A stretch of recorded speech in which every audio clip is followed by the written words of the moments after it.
Liquor policy scam కేసులో BRS MLC Kalvakuntla కవితను central bureau of investigation నేటి నుంచి విచారణ చేపట్టింది. ఈ కేసులో సీబీఐ ఆమెను అరెస్టు చేసింది. రౌస్ అవెన్యూ కోర్టు 3 రోజుల కస్టడీకి అనుమతించింది. కాగా తొలి రోజు కవిత ఇంటరాగేషన్ ప్రారంభమైంది. సాక్ష్యాలను ముందు పెట్టి సీబీఐ అధికారులు కవితను విచారణ చేయనున్నారని సమాచారం. బుచ్చిబాబు కవిత మధ్య జరిగిన వాట్సాప్ చాట్ ఆధారంగా ఇంటరాగేషన్ చేయనున్నారు. అప్రూవర్లుగా మారిన మాగుంట రాఘవ, దినేష్ అరోరా, శరత్ చంద్రారెడ్డితో పాటు అభిషేక్ బోయినపల్లి, అశోక్ కౌశిక్ వాంగ్మూలాలను చూపించి సీబీఐ కవితను ప్రశ్నించే అవకాశాలున్నాయి.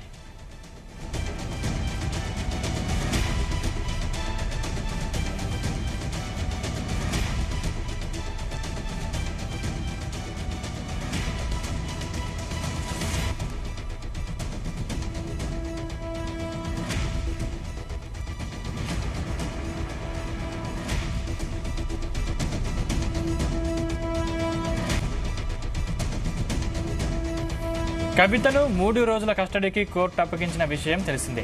ఈ నెల 15 వరకు కవిత సీబీఐ కస్టడీలో ఉండనుంది. సీబీఐ హెడ్ క్వార్టర్స్ లో కవిత విచారణ జరగనుంది.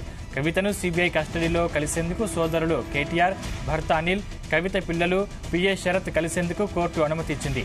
సాయంత్రం 6 గంటల నుంచి 7 గంటల వరకు కలిసేందుకు అనుమతిచ్చింది. అదేవిధంగా కస్టడీలో కవితకు ఇంటి భోజనం, జపమాల, పుస్తకాలు, బెడ్లను కోర్టు అనుమతించింది.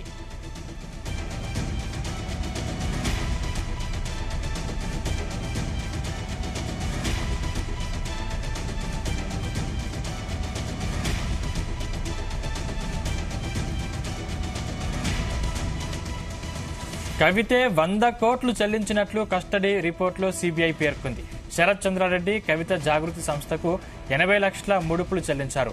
డబ్బుల కోసం శరత్ చంద్రారెడ్డిని కవిత బెదిరించారని సీబీఐ తెలిపింది. ల్యాండ్ డీల్ చేసుకోకపోతే తెలంగాణలో బిజినెస్ ఎలా చేస్తావో చూస్తానని కవిత శరత్ చంద్రారెడ్డిని బెదిరించినట్లు సమాచారం.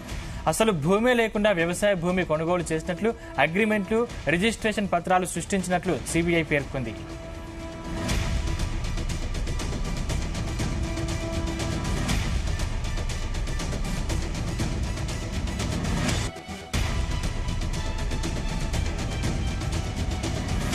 నకిలీ భూ విక్రయం పేరుతో శరత్ చంద్రారెడ్డి నుంచి 14 కోట్లు కవిత తీసుకున్నారని సీబీఐ తెలిపింది.